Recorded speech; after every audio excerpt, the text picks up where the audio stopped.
Nigerian President Muhammadu Buhari has traveled to Kigali to attend the 26th Commonwealth Heads of Government meeting. Talks will focus on the progress and prosperity of more than 2 billion people living in 54 independent countries in Africa, Asia, the Americas, Europe, and the Pacific that make up the Commonwealth. Arise correspondent Laila Johnson-Salami is currently in Kigali and joins us now for an update. Good morning, Laila. Good morning, Tunde. Good morning, Dr. Habati. I hope you're both well. We're great, thanks. Great to see you, Laila. So what's on the agenda at CHOGM 2022 today? So bear with me as I take you through it because there is quite a lot on the agenda today. Don't forget that tomorrow is the official opening ceremony for the high-level meetings that are going to be taking place. But high-level meetings are kicking off today, so I'm going to run you through the entire agenda of the day. What's happened so far this morning? There was a sports breakfast that was hosted in anticipation of the Commonwealth Games that are coming up in Birmingham later on this year. The First Lady of Rwanda also hosted an event on unity and reconciliation this morning. Now, this is very important given the position that Rwanda is in right now. The East African community, we spoke about this yesterday, met on Monday to discuss the tensions between the DRC and Rwanda. And I must say, I've taken time out to speak to Rwandans around the city and find out how they feel about this tension and everything that's going on. And one thing that's been recurrent in the people that I've spoken to is for some reason there are a lot of Rwandans who feel as though the tension rose out of the fact that Rwanda was hosting CHOGM. Don't forget that Rwanda has been preparing for this event since 2018. Now, of course, we don't know and we don't have the facts of exactly what's going on. There are accusations on both sides, with the DRC accusing Rwanda of sponsoring the M23 rebels and Rwanda saying that they are not involved. But speaking to people around the city, I just wanted to share that that's something I've heard quite a lot. Now, the main event that's going on today is the Commonwealth Foreign Affairs Ministers meeting. Now, this has actually just kicked off as it's 10 a.m. now in Rwanda. Now, this is going to be chaired by the UK, and there are going to be conversations on economic development, governance and law, and also social development. The entire idea is to walk out of this summit with commitments, right? So this is one of those high-level meetings where foreign affairs ministers are going to come together to see what commitments they can individually make. Now, we spoke about this again yesterday. As we know, the Commonwealth isn't treaty-based, so these commitments don't necessarily translate into policy, but they can, and that's the hope. Now, side events for today.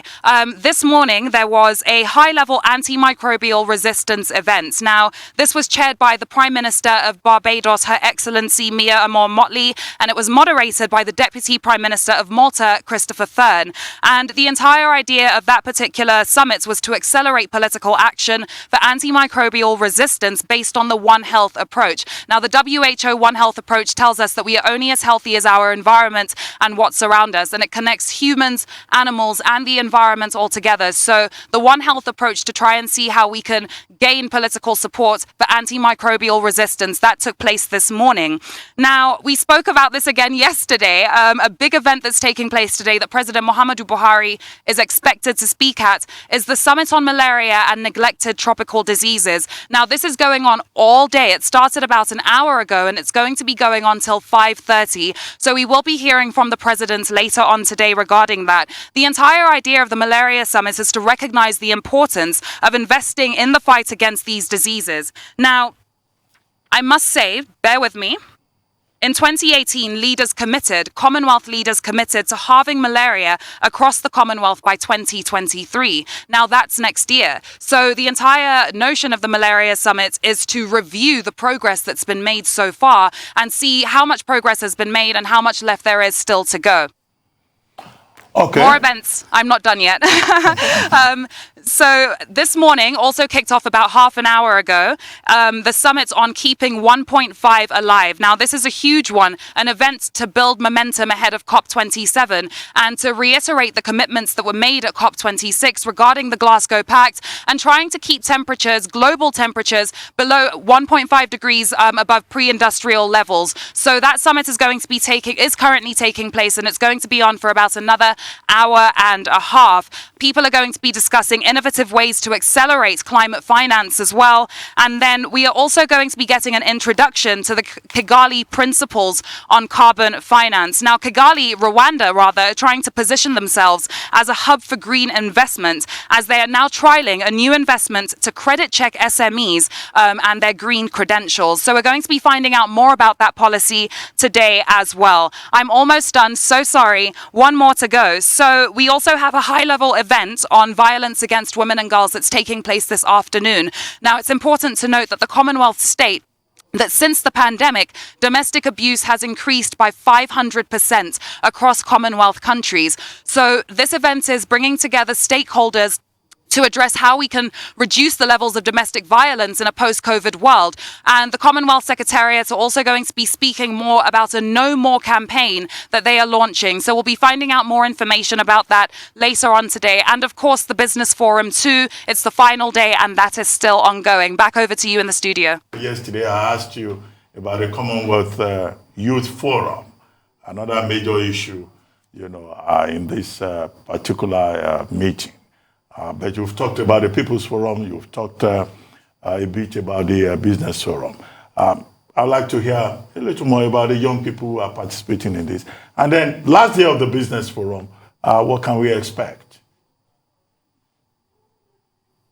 Sure, Dr. Abati. So yesterday I had an interview with a Nigerian youth delegate who was here attending the Youth Forum. And I posed questions to him about the outcomes of the Youth Forum and how he felt towards it. And this aired last night on the channel. Now, what he said is that there were so many events and genuinely he felt positive about what came out of it. But they're waiting to see if the leaders, the Commonwealth leaders, our heads of government, enact certain policies and commitments around what was discussed in the Youth Forum.